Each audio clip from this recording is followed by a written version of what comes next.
bonsoir, bienvenue à KBSF. Ou bonsoir, ben c'est peut-être bonjour, ça dépend si vous nous écoutez puis à quel moment.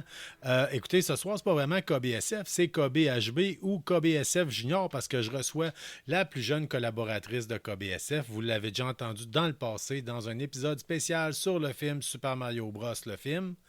C'est ma fille Heidi. Salut Heidi, ça va bien? Oui, toi, comment ça va? Moi, ça va super bien. Tu sais que j'adore faire du balado, puis j'aime encore plus ça en faire avec toi. Puis ce qui est le fun, c'est que ce soir, on va faire comme un spécial, toi puis moi, davantage axé sur la télé. Non, pas la télé, c'est-à-dire la bande dessinée. OK? D'habitude, tu sais qu'habituellement, c'est Sean qui s'occupe de ça, qui s'occupe de faire les affaires sur les bandes dessinées, mais il fait plus des bandes dessinées américaines. Là, ce soir, on parle de bande dessinée européenne. Qu'est-ce qui est sorti cette semaine en termes de bande dessinée? Il est sorti l'Iris Blanc. On est allé faire la course chez Renaud Bré pour aller le trouver. Parce OK. que moi qui collectionne les Astérix, les Astérix, excusez-moi, j'étais comme, faut que je l'aille. Puis de toute façon, j'en ai marre de relire tout le temps les mêmes BD. J'en ai Ouais. marre. Ben, t'en as quand même beaucoup, mais celui-là, tu ne l'avais pas. C'est nouveau. Il est sorti cette semaine, en fait. Il est sorti, si je me rappelle bien, c'était mardi qu'il est sorti. Ouais, je crois que c'était mardi. OK. Est-ce que c'est la même personne qui le fait? Parce que d'habitude, là, moi, quand j'avais ton âge, je pense que c'était Uderzo qui les faisait. Non, ou Goscinny. Ouais, Uderzo et Goscinny qui les faisaient. Là, Je ben, remarque, le texte, c'est de Fab Caro. OK. Et les dessins, c'est le Didier Conrad. Exactement, parce que ce qui se passe, c'est que les personnes qui ont inventé Astérix, là, si je me rappelle bien, je crois qu'elles sont mortes. Fait que ça fait un petit bout, là. Ça fait longtemps que ça roule. Ouais, c'est surtout si on est rendu au 40e. Parce OK? que l'Iris Blanc, c'est le 40e. Pas manuel, mais la Le 40e 40e BD. tome. Tome, Ou si tu album, on peut dire tome Album. ou album. Parce Peu que importe. quand c'est des bandes dessinées comme ça, des fois, on dit un album de bande dessinée. Écoute, Heidi, toi, Hmm? tu remarques les dessins beaucoup? Oui. OK. Comment tu les as trouvés, les dessins? Sont-ils plus beaux, moins beaux? Ah non, comparé le premier, je vais te le dire, le premier, c'était pas fameux. Hein. J'ai regardé, j'ai fait. Ok, d'accord. Ça, c'est vraiment. Tu parles d'Astérix le Gaulois, là, hein? Ouais, Ouais. Astérix le Gaulois, c'était comme vraiment le début. Le début, là. C'est vrai qu'Astérix le Gaulois, les dessins, même pour moi, sont pas très beaux. Puis en regardant ça là, j'ai fait genre. Wow, ok, les dessins ils ont tellement évolué depuis ce temps-là. Oui, vraiment, énormément. Mais moi, j'ai remarqué que je crois qu'il y a beaucoup de textes dedans. Ça se peut-tu? Oui, parce que. Tu me permets-tu de raconter un petit peu? Oui, je pense que tu peux raconter un peu l'histoire, là.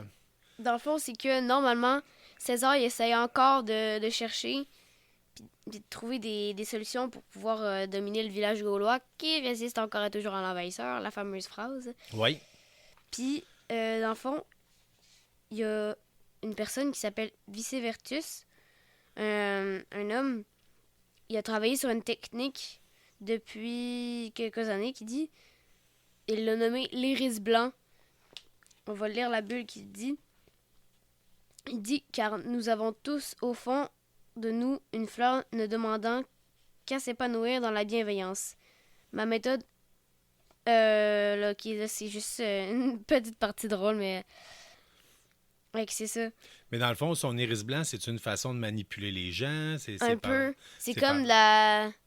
Je vais te le dire, vu qu'on a étudié ça un peu à l'école récemment, c'est un peu une espèce de violence psychologique. OK. Pas violence, mais la psychologie, je vais te le dire. C'est du quoi, je vais Parce que- t'apprendre. Attends, une seconde. C'est que dans le fond, il essaie comme de charmer puis de ramollir les Gaulois. OK. Puis... Ah, j'allais raconter un punch, mais non, pour ceux qui veulent, Ouais, peut-être, qui veulent on aller... est peut-être bien mieux de pas le lire en tant que tel. Mais savais-tu dans l'histoire que c'est à peu près ça qui s'est passé avec les Gaulois, puis les barbares en général? C'est Oui, ben, les barbares ont essayé de s'en venir de plus en plus romains, puis les Romains étaient dans le déclin, ils ont été obligés d'engager des mercenaires barbares. Fait que, il y a eu comme un mélange des deux en tant que tel à un moment donné. C'est un peu ce qui s'est passé avec la Gaule celtique. Écoute, Heidi, c'est quand même un bel album. Tu l'as lu d'une shot le premier soir, hein? T'étais pas Je vous capable? jure, dans l'auto, j'ai déjà commencé à le lire. Rendu à la maison un petit soir, hop là, j'ai fini. Ouais, on n'avait même pas sorti du centre d'achat, puis t'étais déjà en train de le lire. Fait que, Ouais, moi ouais. ça... Rapido presto, une nouvelle BD, je me clenche tout de suite le premier instant que je peux. OK. Ça, c'est la bande dessinée d'Astérix que tu aimes beaucoup. OK. Oui. C'est ça. Est-ce que tu penses qu'il pourrait faire un film avec ça? Tu penses-tu que. Un film de vraies personnes, ce serait vraiment génial. Hein? Je vais te le dire. Oui. Ce serait génialissime, une expression à moi. Moi, j'ai un de mes amis là, qui connaît énormément la bande dessinée, surtout là, la bande dessinée européenne comme ça. Là. Oui. Puis il m'expliquait une fois que un Astérix, ça passe dans le village, puis l'autre Astérix, ça passe à l'extérieur. Celui-là, c'est plus Dans le dans le village? village, OK. je vais te le dire. La première partie, c'est dans le village. Puis la deuxième partie, parce que c'est comme un peu divisé en deux, OK. c'est au début, quand Vice-Vertus, il va rendre visite aux Gaulois, Ouais. il essaye comme un peu de les charmer. Là, quand il essaie de charmer, ils vont comme essayer de sauver quelqu'un. Un punch que je nommerai pas, hein? Pour ceux qui veulent l'acheter, je vais encore Ouais. le redire. Fait que c'est ça. Fait à la deuxième partie, entre guillemets, c'est ça. Vice-Vertus, il fait comme sortir les Gaulois de leur... Mais ils vont pas visiter leur un village. autre pays ou quelque chose Non, du non, genre. non, là. non, C'est pas comme, ils s'en vont à Lutèce. Là, l'autre tu sais. d'avant, l'Astérix d'avant, là, qui a sorti l'année dernière, c'était quoi déjà? Astérix... Le Griffon. Le Griffon d'or, ouais, ça, c'est... Il allait Pas comme... Griffon d'or, papa. Astérix, c'est le Griffon, tout court. C'est ça. Il allait dans quel coin déjà? Ah, C'était il me semble que c'était un coin où il faisait froid, qu'il y avait de la Ouais, neige. c'est un pays froid. OK. Bon. Je me souviens plus, mais en tout cas, c'est dans le froid. Ah, ok. C'est dans le nord. Bon. Est-ce que tu as préféré l'Iris blanc à le Griffon? Ah, franchement, j'ai vraiment préféré l'iris blanc. Ah je ouais, vais te dire. ouais, ok. Oui, je te jure. Pour les dessins, hein, c'est magnifique les dessins, comment c'est détaillé. Je... On reconnaît le style d'Astérix, là. Je veux dire, on passe pas à côté. C'est pas, ça Non, dénature pas le Astérix parce que c'est vraiment des gens probablement qui ont dû en lire beaucoup plus que toi quand ils étaient jeunes. Écoute, en termes de prix, le nouveau Astérix, vous pouvez l'avoir pour à peu près une quinzaine de dollars. Moi, on le prix pour 14, je crois, chez Renaud-Bré. Ça fait partie des coups de cœur Renaud-Bré. J'ai vu plusieurs endroits qui l'avaient aussi à peu près à ces prix-là. C'est peut-être le prix de départ. Attendez-vous à ce que dans quelques semaines, ça va peut-être bien monter à peu près comme les autres Astérix, entre 17 et 20 dollars. Mais c'est quand même... si vous êtes un collectionneur, on n'a pas le choix de l'acheter ou... Si vous êtes un collectionneur, vous n'avez pas le choix, vous devez l'acheter. Je vais te le dire, Ok. c'est vraiment un album fabuleux. Mais là, à date, Faut que vous l'achetez. t'es pas Faut que vous encore l'achetez. toutes les Astérix, là, parce que ça en fait beaucoup acheter, là, mais t'en Ouais, as quand même quoi? il me semble que j'ai quelques petits trous ou pas pantoute. T'en as une trentaine, je pense. Ça se peut-tu? T'en as à peu 40. près 30. Sur 40, t'en as à peu près 30. Ouais, je vais te le dire, il m'en manque genre peut-être quelques-uns, je sais Ouais. pas. OK. Good, En good, tout cas, je crois qu'il m'en manque même pas. Je crois que je les ai toutes à date. good. OK. Non, il t'en manque, je te confirme. Écoute, Heidi aussi, il y a une autre chose. Tu peux mettre ton Astérix de côté. Moi, je vais te parler d'autres choses. Bientôt, écoute, il y a un auteur que tu aimes Ouais. beaucoup qui s'appelle Nob. Ah oui, c'est pas celui qui fait Dad? Oui, Nob, il fait Dad, il fait la cantoche, il fait... Ah oui, c'est vrai. Qu'est-ce qu'il fait d'autre aussi déjà? Je l'avais déjà apprêté la cantoche à la bibliothèque, je l'avais dévoré. Ouais, ben c'est court un peu la cantoche. C'est quand même plus simple. Là. C'est pas grave. J'aime J'aime ça, les petites mini-pages de BD. Ouais, ben écoute, il a fait la saison L'école buissonnière, Mon ami Grumpf, Bugs, Mamette, qui est la grand-mère, là, son personnage grand-mère, Les souvenirs de Je Mamette. connais pas, mais en OK, tout cas, Dad. Dad, écoute, il y en a 8. 9, il y en a 9, puis c'est pourquoi qu'on en parle ce soir, c'est parce que, ben écoute, il y en a pas un sortir un dixième. il y en a un 10e qui s'en vient. Il y en a un Oh 10e qui oui, s'en je vient, me puis- souviens! Puis il serait même déjà sorti en Europe, mais ce qu'il faut savoir, c'est qu'ici au Canada, on reçoit les bandes dessinées après les Européens. Ah, pourquoi? Pourquoi? Ben, c'est comme ça. Écoute, Nob, pour ceux qui ne le connaissent pas, son vrai nom, c'est Bruno Chevrier. Il est né en 73 à Tours. C'est un dessinateur, scénariste et coloriste de bande dessinée français. Il signe parfois sous le pseudonyme Bruno Garcia. Nous, on l'a découvert parce que c'est mon ami qui connaît bien la bande dessinée qui m'avait recommandé d'acheter ça pour toi. OK. En tant que tel, Nob, ça parle quoi, Dad? Dad, c'est quoi? Peux-tu me parler, c'est quoi à peu près le personnage de Dad, puis c'est quoi l'univers de la bande dessinée Dad? L'univers de Dad, c'est dans le fond, c'est un homme qui a eu plusieurs femmes. Fait que là, il y a... puis les femmes, ils ont eu des enfants. Fait que Dad, Elles l'ont tous laissé tomber. Ouais, elles l'ont tous laissé tomber, mais ils sont encore un petit peu en contact. Oui. Fait que lui, il se ramasse, il est papa. Il est papa de 4 filles. De 4 filles. Un bébé, une enfant pas mal comme moi de, je dirais, 9-10 ans. Oui, c'est Roxane. Ouais, t'as Bérénice, la plus jeune, Roxane, qui a à peu près mon âge. Oui. Il y a Ondine, l'adolescente. Oui, avec les cheveux roses. Ouais, vraiment. Début adolescence. Une ado, hein. Puis il y en a une plus vieille qui est comme rendue au lycée, là. Ouais, comme... Elle est sur le point de quitter la maison. C'est vraiment une jeune adulte. Oui. Elle est aux études, puis elle est vraiment sérieuse. Chacune des filles a une personnalité différente. Puis oui, c'est ça. Dad, lui, il fait quoi dans la vie? Ben, dans le fond, il est acteur, mais il est comme à moitié acteur, je vais vous dire. Il essaie comme de se trouver des jobs plus importants. Il essaie de jouer dans des films, puis des affaires comme ça. Il fait la mascotte dans des événements, puis... Il livre des pizzas, il fait plein de choses pour être capable d'arriver, puis faire de faire manger ses filles qui ont... Ouais, puis de faire de l'argent quand même. Ouais. Puis au travers de ça, il fait ce qu'il peut pour essayer de le faire l'école, de leur faire à manger, d'aller aller chercher... Faire à manger, je vous le dis, c'est pas vargeux, hein? Non, c'est pas vargeux. Ouais. Mais Dad, en tant que tel, là, il ressemble un peu il est à peu près dans mes âges à moi. Hein, ouais. Physiquement, je dirais qu'il te ressemble. Ouais. Il y a une petite bedaine, des cheveux gris, hein? Ouais. Des lunettes. Puis il y a souvent des gilets de groupe de rock que toi, tu connais pas. C'est ça? Ouais, genre, je connais ici d'ici, mais tu sais, c'est juste le nom que je connais. Nirvana, là. Moi, je connais pas des tunes de... Il y a souvent des gilets de Nirvana, Manu Chao, les Wampas, ok, c'est correct que... Tous des groupes que toi, tu connais pas nécessairement, mais moi, j'aime ça, voir ça. Puis c'est quand même...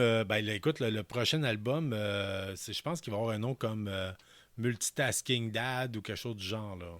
Ouais, mais me semble que tu m'avais déjà montré une photo de l'album.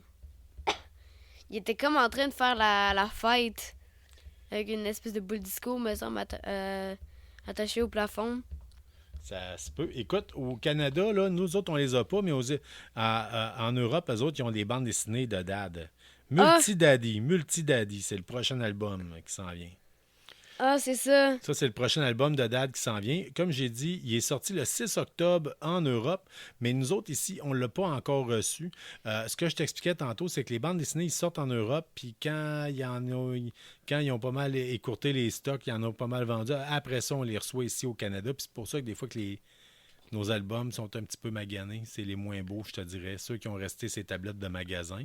Ah, ben là... Ben, c'est comme ça. Mais ça devrait sortir sous peu. Puis, ce qui y a une autre chose aussi qui s'en vient pour Nob, c'est une journée au Louvre. Tu connais-tu ça, le Louvre? Ouais, je crois que c'est l'espèce de... C'est un gros musée qui se trouve à Paris. Ouais, oui. C'est ça. C'est un gros musée. Pas un musée en forme de triangle. En fait, il y a une partie que c'est comme une pyramide dedans qui est comme en verre. Là. On voit souvent ça dans les films ou la télé. Là. Il me semble que je l'avais déjà vu sur le Nest. Écoutez, j'ai directement écrit à Nob, en fait, sur sa page, parce que la bande dessinée sort le 2 novembre en Europe, puis je lui ai demandé... C'est comme dans quelques jours, là? Ouais, je commence à triper. Ben là, j'ai marqué, avez-vous une date prévue pour le Canada? Puis lui, ce qu'il dit, sans doute oui, mais je la connais pas. C'est ce qu'il nous a répondu, mais on va surveiller ça quand même en tant que tel. Fait que c'est pas mal nos grosses suggestions pour les bandes dessinées qui viennent de sortir ou bien qui s'en viennent. Ouais. Y a-tu d'autres choses qu'on surveille? Y a-tu d'autres choses qu'il faut... Toi, en termes de jeux vidéo, là, t'as de l'air parti sur... Ah, ouais, je suis allée chez ma meilleure amie récemment, hier. Puis, elle m'a fait essayer Minecraft. Je vais vous dire que j'ai vraiment trippé sur le mode créatif. Dans le fond, Minecraft, c'est comme un jeu, soit t'as deux modes.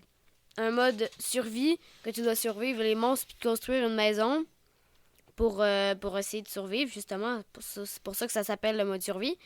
Puis l'autre mode, c'est mode créatif. Que Les monstres peuvent pas t'attaquer, même s'ils sont là, ils vont juste pas te faire mal. Ils vont juste traîner autour de ta maison, puis Là, te rentrer dedans. c'est nouveau, puis c'est nouveau pour toi, parce que Ouais. Minecraft, ça fait des années que ça existe. Ça a Ouais. sorti, c'est disponible sur toutes les plateformes. Ici, on l'a mis sur le Xbox Game Pass, parce qu'on l'avait gratuitement. Chez ton ami, tu as joué sur la DS. Switch. Switch, Ouais, Switch. Elle a une Switch. Ouais, puis c'est disponible sur toutes les plateformes. On l'avait, entre autres, c'est fait pour PlayStation 3, je pense, Xbox 360. Ça fait longtemps que ça roule. Je pense que c'est disponible sur ordinateur aussi. Mais là, toi... Oh, excusez-moi, C'est bientôt ton heure du dodo, hein? Ouais. Les gens ne le savent pas, mais t'es en pyjama. Fait que, écoute, je vais te poser la question à 1000 $. Lequel qui est le plus fun? Minecraft ou bien Roblox? Hey. Ça, là, tu m'en as posé une bonne. Je vais te dire, je peux pas choisir. Tu pourrais pas choisir. Non, sont très géniaux, les deux. Là. C'est des jeux très différents. Oui, mais Minecraft, je l'ai essayé avec mon ami, j'ai fait, oh my god, j'ai trippé. La première seconde qu'on a commencé à se faire une maison, j'ai fait, oh my god, je vais mitrailler mes parents pour... je vais mitrailler mes parents pour dire, je peux avoir Minecraft, s'il te plaît, s'il te plaît, s'il te plaît, s'il te plaît, s'il te plaît. Écoute, Heidi, je vais te donner une ensemble. petite question avant qu'on termine. En fait, c'est pas une petite question que ça. Toi, tu es une grande fan des livres d'Harry Potter. Tu es rendu à lequel que tu es rendu? Là? Je crois que je suis rendue comme septième. Septième, ouais, parce que je suis mêlée avec les films, parce qu'il y a 8 films. OK. Parce que le dernier, il est comme trop long, fait qu'il est divisé en 2. OK. Fait que je suis comme 6, 7e, hein? Mais en tout cas, t'es pas à ton premier Harry Potter. Okay? Non, je suis comme rendue dans l'avant-dernier. Là. Je vais te poser une question. On a acheté l'année dernière le jeu Hogwarts Legacy. Ça, je vais te le dire, c'est vraiment génial. Les graphismes, c'est comme Starfield. Hein, je vais te le dire, c'est magnifique. C'est super réaliste, tu croirais vraiment dans la réalité. C'est juste que tu vois ton derrière de toi-même. C'est une vue à la troisième personne qu'on appelle. Ouais. Moi, souvent, je joue comme ça, fait que je suis quand même assez habituée. J'aime pas trop ça jouer à la première personne. Est-ce que quelqu'un qui connaît les livres d'Harry Potter, c'est un bon achat? Magnifique achat, je vais vous dire. Ouais. Tu l'as pas terminé. Hein? Non, je sais même pas c'est quand la fin, là. Tu fais d'autres missions, t'en fais au travers, tu t'amuses à créer tu passes beaucoup de temps à créer, je pense, la pièce... Ouais, je vais vous avouer que j'ai un petit équipe pour la pièce secrète. La pièce secrète, puis la création de ta pièce secrète, puis la mettre à ton goût. Ah oui, Ouais. oui, moi je passe beaucoup de temps dessus, hein. OK. Good. Fait que tu lui donnerais combien sur 10 à Hogwarts Legacy? C'est pris 10. 10? 10. Okay. Poser la question, c'est y répondre, papa, Ouais, là, tu je te trouves? jure. Là. D'accord. Comme Et- Minecraft, tu notes combien? Ben 10. Ben, Hein? Minecraft, ça pourrait être mieux au niveau des graphiques, là. Hein? On s'entend que... Non, mais c'est cool pareil. ça- Parce ça- que c'est plus facile pour construire, parce Ouais. que c'est pas tout super vagué. C'est pas comme quand tu C'est fabriques carré, ton facile à village, build. ta base à Fallout, là. Où c'est qu'à Fallout 4, c'est un peu, des fois, ça a de la misère à clipser ensemble. Ou, Ah, ça, je te dis pas, j'essaie de mettre un mur, je suis comme, damn! Y a-tu quelqu'un qui peut m'aider, là? Parce que j'essaie de mettre un mur, mais ça marche pas. Ouais, bon. Écoute, Heidi, on va terminer ça là-dessus. On va souhaiter une bonne soirée une bonne journée aux auditeurs. Si vous aimez ce que Heidi fait comme travail, n'hésitez pas à le marquer sur nos pages de réseaux sociaux en tant que tel. Fait qu'on est disponible sur Instagram puis sur Facebook. Puis si vous aimez ça, puis vous avez le goût qu'on fasse des choses bien particulières pour vos enfants, entre autres, là, vous voulez qu'on teste des affaires pour vous, quoi que ce soit, n'hésitez pas à nous le dire. Fait que on va dire aux gens de rester geeks et rester curieux. Hein? Puis on Oui, le souhaite une bonne semaine ou à la prochaine. oui, Merci, au revoir. bye.